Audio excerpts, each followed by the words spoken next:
Welcome to Samba Samba. Enjoy the video. In this video, I will explain how to jack up an Acura RDX. Before you begin, always prioritize safety. Park your vehicle on a level, firm surface and engage the parking brake. Gather your essential tools: a sturdy hydraulic jack, reliable jack stands, and wheel chocks. Always consult your Acura RDX owner's manual to confirm the precise jacking points for your specific model. This ensures you lift the vehicle correctly and safely.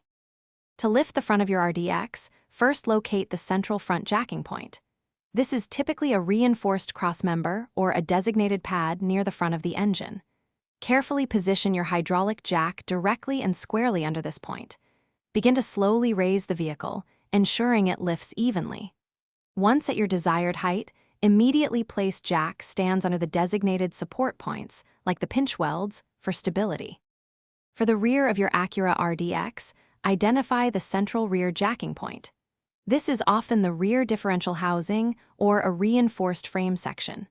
Position your hydraulic jack carefully beneath this point and begin to lift. Once the vehicle is at the correct height, place your jack stands under the designated support points, such as the reinforced pinch welds on the side sills. Double-check that the vehicle is completely stable on the jack stands before proceeding with any work. Once your work is complete, it's time to safely lower your RDX. First, carefully remove the jack stands from beneath the vehicle. Then, slowly and controlled, use the hydraulic jack's release valve to gently bring the vehicle back down to the ground. Ensure the area is clear before fully lowering. And speaking of upgrades, if you're looking to upgrade your home, check the description for a link to the Shark AI Ultra Robot Vacuum and other great deals. It's voice-controlled, self-emptying, and pet-friendly. Thanks for watching. Consider subscribing if we helped you.